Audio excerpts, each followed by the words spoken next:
Today's episode is brought to you by Modern Grower. Modern Grower is your source for time and labor-saving farm tools, such as the Paper Pot Transplanter, Quick Click Seeder, and the Jang Direct Seeder. Turn laborsome tasks into free time with tools by Modern Grower.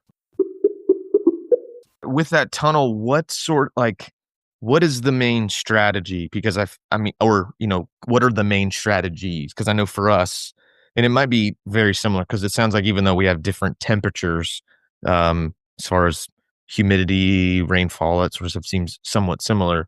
So our main two strategies here are obviously like winter frost protection. We want to raise those soil temperatures up, help fight against, those freezing temperatures.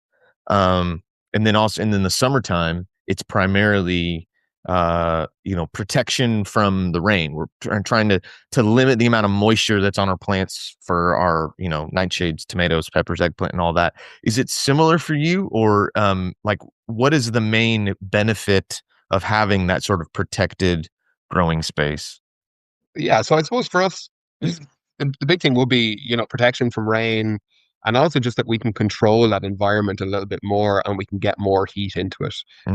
So I know, like in the night times and stuff like that, it will drop to around the same as outside. But during the day, like if we can get, like, let's say our average summer temperature is in around 20 degrees Celsius.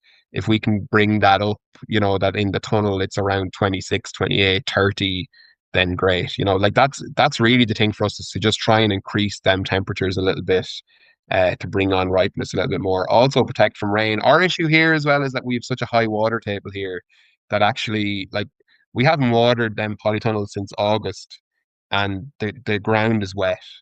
Wow. Our water table is really high, especially in winter. So, like, we're putting up another tunnel at the minute, and I want to go through with the BCS and rotivate the ground properly before we put the plastic on. Like, I cannot get the BCS into that tunnel at the minute. Like, Soil's just too wet. It's too wet already. Yeah. And it's only the start of December. So, like, realistically, we'll put on the plastic. We'll hope that it dries out a bit, but it doesn't protect, from moisture. So, like, we'd have a lot of trouble in winter with, mold on salads and stuff like that. We pick them very heavily to make sure the plants stay really small. We do not want overcrowding in there. Our spacings are huge. With the 30-inch beds, when we go to put heads of lettuce in winter, we'll go down to 2 rows. Wow. And then, that's a lot of space. And then a foot apart. I do not want them touching each other or anywhere near touching each other. I want as much space around them as we possibly can, or else we will struggle. What's helped a lot is last year we actually got a scholarship on the JM Fortier course, the Market Gardener Masterclass. Yeah. And following, raising the beds with the rotary plow, that was game changing for us here. To try to bring things up out of the wet, to increase soil temperatures and stuff like that as well. That's helped a lot. Do you have any experience? I know with lettuces, do you have any experience with using like landscape fabric, like a woven fabric with pre-cut holes? Because I know from other growers I've talked to, and talking with Jill in the previous podcast that'll come out right before this one, that was kind of her whole thing, is like, one, keeping, obviously down here our issue is keeping the soil moist, keeping it nice and cool, but but also it's just like having that barrier between native soil, compost, and kind of the leaf surface of that plant seems to make a huge difference. Is that something that you've experimented with? Yeah, we do use it quite a bit. So we'll particularly use it on the beds that we're going to sow carrots into the following spring. So at the minute, all the salad actually in the tunnels is true landscape fabric. Okay. But we still lost a full bed to mold in late September. So once it gets in, it travels like mad. It's also like condensation, or humidity levels are so high. There's so much condensation then on the inside of the tunnels that drips in. So, like, we might not be watering, but like, our humidity could be up at 90%. Yep. Most of the time. So it's similar. you know that as well. Yeah. So yeah, we do landscape fabric. I find, really, really good to keep it away from the native soil. But again, its spacings for me is the big one at this stage. It's just, I just found that the further we put them apart, the less issues we have. So yeah. And with things like your tomatoes, is is that even possible without that kind of additional supplemental heat coming from being grown under plastic, or We would, could you yeah, do that just out in the field? well, I don't know like a single kind of, commercial or semi-commercial grower in Ireland that would even put tomatoes outside. Yeah.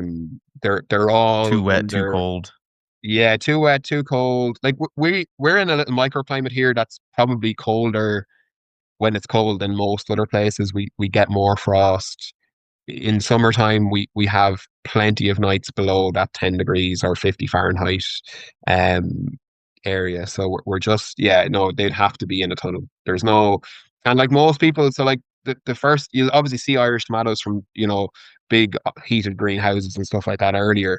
But most kind of organic growers in unheated polytunnels, certainly in my area of the country, you'd be looking at probably second, third week of July at the earliest for ripening. Okay. So And that's in tunnels, like that's not outside. yeah. Yeah. So that's probably month, if someone's really got it dialed in, maybe a month and a half off from where we're at. So it's not, I Mm, mean, it's not too, but yeah, I mean, I just figured with, disease issues, no matter how yeah, good of a job you do at pruning and keeping in low the airflow, if that soil is going to be super cold, those plants are just going to take forever and take, like you were saying, if you're not getting good fruit set that ripens until kind of the end of July. Yeah, I mean, you have to have that really warm temperature for those to fully ripen up.